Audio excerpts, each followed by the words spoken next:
Welcome or bienvenue, welcome once again to another live stream.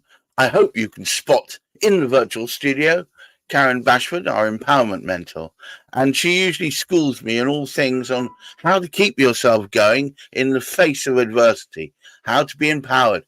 And today is no exception. Today's topic is how to listen to your body and improve your well-being and health. Now, that seems simple on the face of it, but apparently I've been promised a bit of a wake-up call. Karen, what have you got for me? Okay, well, I harp on about listening to your body so much because of my own personal experience and working with clients. When you start to truly listen, you can prevent yourself from becoming ill or starting to heal yourself from outstanding illnesses that you could have had for years and have been told, oh, there's nothing we can do for you. You're just going to have to live with it. Because our bodies always communicate, but we don't always listen, or we haven't got the experience to listen in a way that we can pick up the messages. So I've shared previously about pain, about being aware that illness is an indicator that something is missing. But today I'm going to share with you how you can actually test yourself. Test, you say? Test yourself. All right. As to whether you're listening or not. Oh, so viewers, I am once again Karen's guinea pig. I've got the appropriate cheeks for it. Go on. All right. Yes, ma'am. Okay, so I personally learned to do this, because of my connection with a kinesiologist that I used to help myself heal when I was poisoned with antibiotics, but also because I couldn't eat a lot of food due to that poisoning. I had to learn to ask my body, is it safe for me to eat it? Because the last thing I wanted to do is to go and buy a whole load of food in the supermarket only to discover I couldn't eat it because my body reacted to it. It would be a waste of money and frankly a waste of time, and then you'd end up being bedbound. Yes, quite right. So I learned to test it. And the great thing about it is it's so straightforward and simple, and it's something a kinesiologist would use on you. And it's literally finger and thumb together. Put the other finger and thumb through. So you've got a loop so you can pull against it. Yeah. Now, the thing about this is you can ask only yes or no questions. You cannot ask a serious question that requires a serious answer. You just need a yes, no answer. So the best way to check whether you've got this right or not is to ask yourself, show me yes. Now, generally, if you're looking for a yes answer, you won't be able to break your connections between the thumb and fingers. Show me yes. So you just ask the question, show me yes, and you won't be able to break it. Okay. No matter how hard you pull. You can do the same and show me no. And it just will not hold. It just will not hold. All right. That is your body telling you, this is my yes and this is my no. That's not your mind, that's your body. Okay. So what you can use. Okay, so how do we? Okay, I'll give you. We've now got a mechanism. So how do we use it? Right. So if you're thinking of eating something, you can actually either hold the item in your hand if you can, or you can actually just look at it and ask the question, is this safe for me to eat? So I know that at certain times I cannot eat certain fruits. My body just doesn't want them. Or I don't eat meat at all, apart from the occasional bacon, because my body needs it and my body goes hunting for it when it needs it. So I'm going to ask the question of myself, do I need bacon? So do I need bacon? Do I need... I didn't even get a chance to figure it out. Do I need bacon? No, because at the moment, whatever's in bacon is a substance that sometimes my body needs to utilize. this at this moment in time, it certainly doesn't need it. So you can go around I look like a right Charlie in the supermarket, you know that. do this. I literally had to do it. And I did get to the point where I just look at something and discreetly go, do I need this? No. Is this safe for me to eat? No.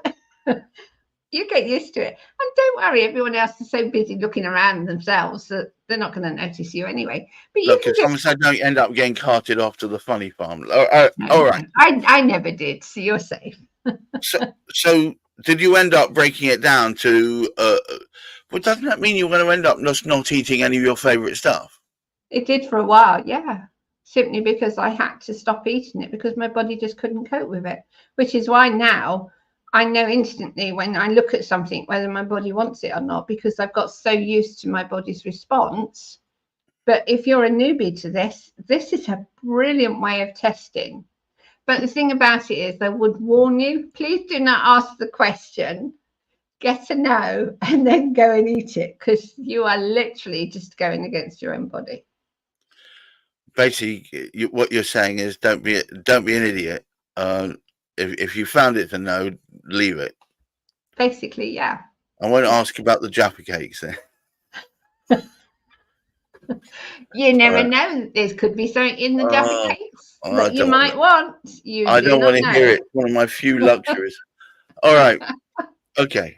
So do you do it for everything or just groups of food? Do I need rice or do I need vegetables or do I need? Do it on a daily basis. Yeah. If you suddenly think, oh, I fancy this, the fact is either your brain going, I need carbs, or your brain's going, responding to my body, I need. So yes, you can ask. I often do that simply because I do know that at times I will go crazy over certain foods. As I shared a few weeks ago, I went crazy over vitamin C, which was in citrus fruits, and I couldn't stop eating citrus fruits. But that's because I know my body. And your body was desperately needing it. Did it get to a point where it said, okay, enough already? Yeah. I started taking a supplement, a high quality vitamin C supplement, and it stopped instantly. Within a day, it would stop. I stopped wanting citrus. In actual fact, I've still got citrus fruit from weeks ago that I haven't eaten because I don't want them anymore. Don't need them. Interesting. But another way. Did it ever wrong foot you? No. Oh, the other thing is, did you ever think, well, this is bound to be fine, and then test it, and then it actually said no? Yeah. Quite frequently. That must have been disappointing. That must have been disappointing. It was, but then at the time, I was just grateful to be able to eat whatever I could eat. So if my body said no, I wasn't going to run the risk of eating something that it was going to reject, and I'd land up with chronic stomach pain or something like that. It's just not worth it. No. What about things like fish and? I tended to avoid fish simply because most fish has got some kind of mercury in it.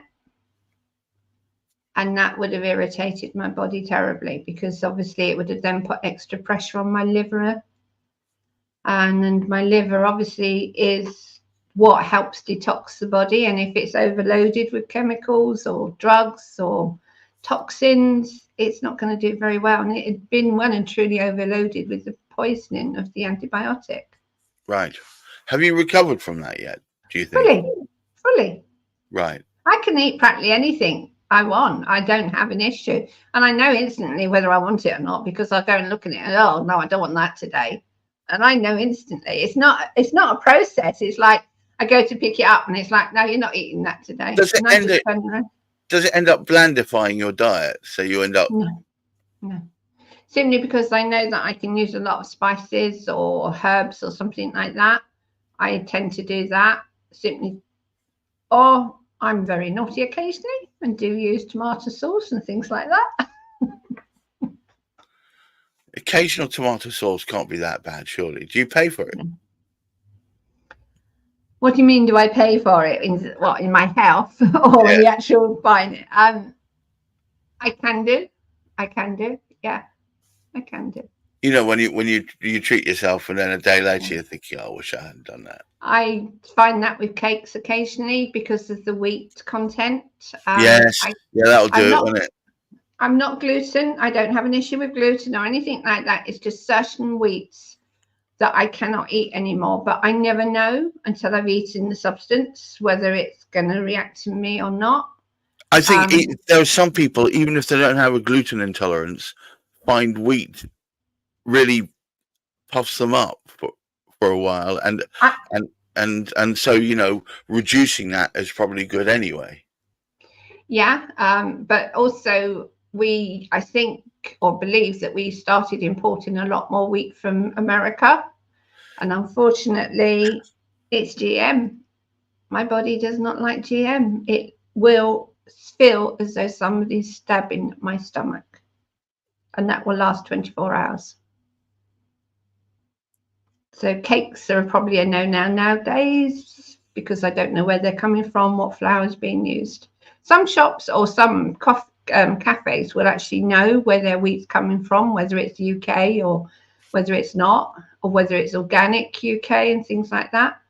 But there's so much we do not know about our foods that our bodies literally are reacting to without even knowing.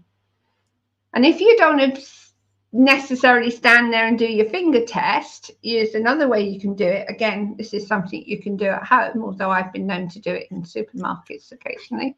And that's to have a crystal pendulum. It doesn't matter what pendulum it is. You can even use a necklace that's got a point to it. Yes, you've talked to me about these before. Yeah. We need to do a thing about the use of those. I think that might be a useful thing. Heather's got a lovely pendulum as well. I think it's an amethyst point or something. It's something lovely. Yeah, this Very is a rose quartz one, but I've got loads of them. I've even got a wooden one, which is phenomenal. But you can simply ask the question, show me yes. And it'll start moving. Because it's all connected to energies. Because we are energetic beings and everything in our life is energy. I have another lady that I talk with, Justine Blanchard. And do you know Justine? Yeah. She keeps banging on about the fact that we're energetic beings as well, and so I'm slowly getting it. But so in general senses, having an ability to test for stuff like that can be sort of like a saving grace, can't it? It keep you clear of stuff that can send you completely down the wrong path. Yes, and if you practice it often enough, you'll get to that point where you'll sense what your body is telling you. And that's what this is all about, is understanding that what we put in our bodies, what we put on our bodies, and what's in our environment has a massive impact on us as people. But nobody thinks about that. Nobody thinks that a new carpet is going to do any harm to them. But actually, there's fumes coming off of that carpet that can harm you. Yeah. Do you know what? I actually know about that, and it's quite right. You don't think about this sort of stuff.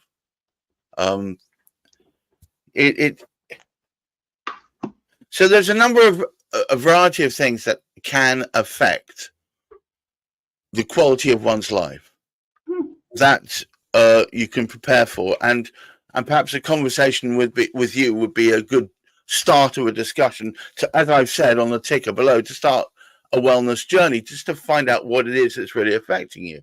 I suspect there are a lot of people out there, especially now. We're going through troubled times, depressing times, and this has an effect on your mental and physical health.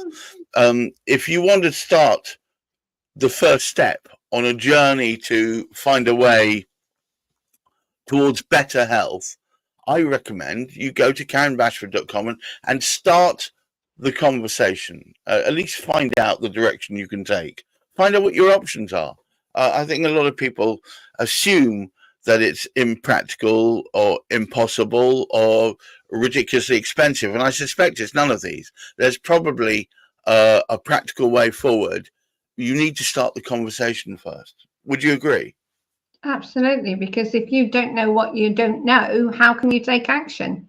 And basically, most of us can heal ourselves. And I use the word heal because that's what our bodies does. Well, we It are complex heals. beings. Every time we cut ourselves, eventually the cut will resolve itself. That's not really, I mean, you can make it easier or faster or slow, but the truth of the matter, that's the body doing it. The body is a very complex, clever beastie that will take care of things, but you have to stop it from slowing down or halting by making sure you give it the right nutrients, right? That's basically it. And also understanding that you can actually tell it what you need. It listens. As much as you can listen to it, it will listen to you. So just be aware of what you're saying to it. It's a bit like being an interpreter, isn't it, really? Yes. You, Yes. all right. Well, look, guys, as ever, been schooled again. Karen is very, very helpful in helping you find ways which you can get your own body to do all the hard work. You don't have to do all the hard work. You can get it to do it, but you have to be listening. Thank you once again, Karen. Guys, you can do this. Anybody can do this. I can do this. All of us can do this. First step is but a small one. Have a conversation. Find out what can be helped, what you can improve, and what techniques you can use. Keep your feet on the ground. Keep reaching for the stars. And for goodness sake, look after that mental health. Thank you so much, Karen. Until next week. Bye-bye now. Bye.